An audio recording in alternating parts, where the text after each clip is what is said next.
എല്ലാവർക്കും നമസ്കാരം. തെക്കു പടിഞ്ഞാറൻ ഏഷ്യയിലെ മരുഭൂമിയാണ് അറേബ്യൻ മരുഭൂമി.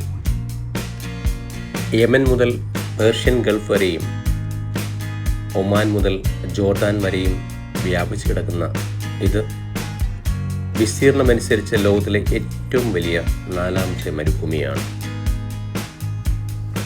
അറേബ്യൻ ഉപദ്വീപിൻ്റെ സിംഹഭാഗവും ഉൾപ്പെടുന്നതും 23,30,000 സ്ക്വയർ കിലോമീറ്റർ വിസ്തീർണമുള്ളതുമായ അറേബ്യൻ മരുഭൂമിയുടെ മധ്യത്തിലാണ് ലോകത്തിലെ ഏറ്റവും വലിയ മണൽപ്പരപ്പുകളിലൊന്നായ റുബിൽ ഖാലി, അതായത് അറബിയിൽ ശൂന്യമായ നാലിലൊന്ന് എന്നർത്ഥം, സ്ഥിതി ചെയ്യുന്നു. ഈ മരുഭൂമി Jordan, Iraq, Kuwait, Oman, Qatar, Saudi Arabia, United Arab Emirates, അതായത് Abu Dhabi, Dubai, Sharjah, Ajman, Umm al Quwain, Ras al Khaimah, Al Fujairah എന്നീ 7 എമിറേറ്റ്സുകളും യമൻ എന്നീ രാജ്യങ്ങളിലായി വ്യാപിച്ചു കിടക്കുന്നു. യുണൈറ്റഡ് അറബ് എമിറേറ്റ്സിലെ മരുഭൂമികളും പർവ്വതങ്ങളും തനതായ ചരിത്രവും സംസ്കാരവും പേറുന്നവയാണ്. നൂറ്റാണ്ടുകളായി ഈ ഭൂപ്രദേശം ബിസിനസ്, വ്യാപാരം, തദ്ദേശവാസികളുടെ അതിജീവനം എന്നിവയ്ക്ക് സാക്ഷ്യം വഹിച്ചിട്ടുണ്ട്. ഹാജർ പർവ്വതനിരകൾ UAEയുടെ കിഴക്കൻ മേഖലകളിൽ സ്ഥിതി ചെയ്യുന്ന ഈ മലനിരകൾ പുരാതന കാലം മുതൽക്ക് ചെമ്പ്, വെങ്കലം എന്നിവയുടെ ഖനനത്തിന് പേരുകേട്ടതാണ്. സുമേറിയൻ സംസ്കാരത്തിൽ മഗൻ എന്ന് പരാമർശിക്കപ്പെട്ടിട്ടുള്ളത് ഇന്നത്തെ UAEയും ഒമാനും ഉൾപ്പെടുന്ന ഈ പ്രദേശത്തെക്കുറിച്ചാണ്. പുരാതന കാലഘട്ടങ്ങൾ, അതായത് BC 3200 ആരംഭിച്ച ഹഫീദ്, ഉമ്മൽനർ തുടങ്ങിയ പുരാതന സംസ്കാരങ്ങൾ ഈ മരുഭൂമി പർവ്വത പ്രദേശത്താണ് നിലനിന്നിരുന്നത്. പൂർവികരായ ബദൂയൻ ഗോത്രവർഗക്കാരുടെ ജീവിതം ഈ മരുഭൂമിയുമായി ഇഴചേർന്ന് കിടക്കുന്നു. അതികഠിനമായ ചൂടിലും വരണ്ട കാലാവസ്ഥയിലും ഒട്ടകങ്ങളെ ആശ്രയിച്ചും ഈന്തപ്പനകളും കാഫ് മരങ്ങളെ സംരക്ഷിച്ചുമാണ് അവർ ജീവിച്ചിരുന്നത്.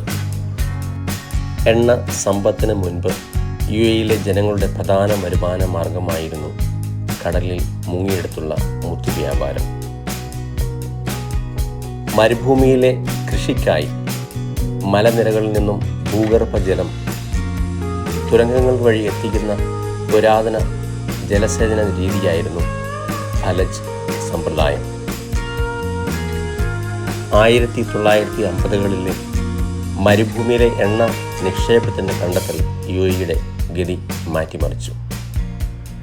ബ്രിട്ടീഷുകാരുടെ സംരക്ഷണത്തിലായിരുന്ന ക്രൂഷ്യൽ സ്റ്റേറ്റ്സ് എന്ന് വിശേഷിക്കപ്പെടുന്ന 7 എമിറേറ്റ്സുകൾ 1971 December 2 Sheikh Zayed bin Sultan Al നഹ്യാൻ്റെ നേതൃത്വത്തിൽ ഐക്യ അറബ് എമിറേറ്റ്സ്, അതായത് UAE രൂപം കൊണ്ടു.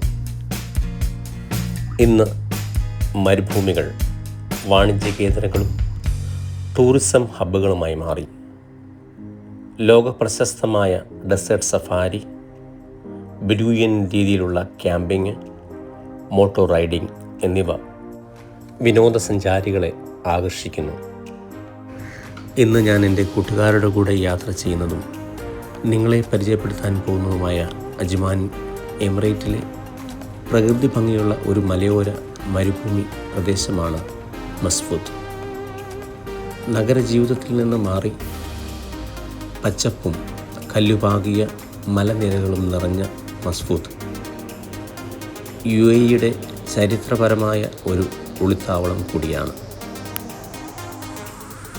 അജ്മാൻ നഗരത്തിൽ നിന്നും ഏകദേശം 130 കിലോമീറ്ററോളം അകലെ സ്ഥിതി ചെയ്യുന്ന മസ്ഫൂത്ത് ശിലായുഗം, വെങ്കലയുഗം മുതലുള്ള മനുഷ്യവാസത്തിൻ്റെ തെളിവുകൾ അവശേഷിപ്പിച്ചിട്ടുള്ള ഒരു പ്രദേശമാണ്.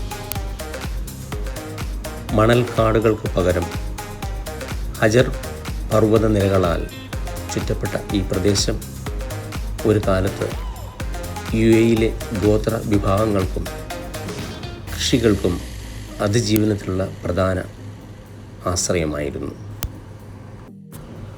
പർവ്വത ഗ്രാമമായ മസ്ഫൂത്തിൽ സ്ഥിതി ചെയ്യുന്ന ഒരു ചരിത്ര പ്രസിദ്ധമായ കോട്ടയാണ് മസ്ഫൂത്ത് കോട്ട. ഹജർ പർവ്വത നിരകൾക്ക് നടുവിലുള്ള ഈ കോട്ട 19-ാം നൂറ്റാണ്ടിൽ ശത്രുക്കളിൽ നിന്ന് കൊള്ളക്കാരിൽ നിന്നും ഗ്രാമത്തെ സംരക്ഷിക്കുന്നതിനായി നിർമ്മിച്ചതാണ്. പ്രാദേശികമായി ലഭ്യമായ കല്ലുകൾ, ചെളി, ചുണ്ണാമ്പ് എന്നിവ ഉപയോഗിച്ചാണ് ഈ കോട്ട നിർമ്മിച്ചിരിക്കുന്നത്. 2 നിലകളുള്ള ഈ കോട്ടയിൽ നിരീക്ഷണ ഗോപുരങ്ങളും പീരങ്കികൾ സ്ഥാപിക്കാനുള്ള ഇടങ്ങളും ഉണ്ട്. അജ്മാൻ എമിറേറ്റ്സിൻ്റെ ഭാഗമായ മസ്ഫൂത്ത് എന്ന മലയോര ഗ്രാമത്തിലെ പരമ്പരാഗത ജലസേചന സംവിധാനമാണ് ഫലജ് കനാലുകൾ. ഫലജ് എന്ന അറബി വാക്കിന് പങ്കിട്ടെടുക്കുക അല്ലെങ്കിൽ വിഭജിക്കുക എന്നാണ് അർത്ഥം. മലനിരകളിൽ നിന്നോ ഭൂഗർഭ ഉറവകളിൽ നിന്നോ ഗുരുത്വാകർഷണ ബലം ഉപയോഗിച്ച് കൃഷിയിടങ്ങളിലേക്ക് വെള്ളമെത്തിക്കുന്ന പുരാതനമായ ഭൂഗർഭ കനാലുകളാണ് ഫലജ്. ഈ ജലസേചന സമ്പ്രദായത്തിന് ആയിരക്കണക്കിന് വർഷങ്ങളുടെ പഴക്കമുണ്ട്. വരണ്ട മരുഭൂമിയിലെ കാലാവസ്ഥയെ അതിജീവിക്കാനായി ആയിരക്കണക്കിന് വർഷങ്ങൾക്ക് മുമ്പ് അറബ് ജനത വികസിപ്പിച്ച് എടുത്തതാണ് ഈ സംവിധാനം. അൽ ഫലജ് അഥവാ അമ്മക്കിണർ എന്ന് വിളിക്കുന്ന പ്രധാന ജലസ്രോതസ്സിൽ നിന്നാണ് വെള്ളമെടുക്കുന്നത്.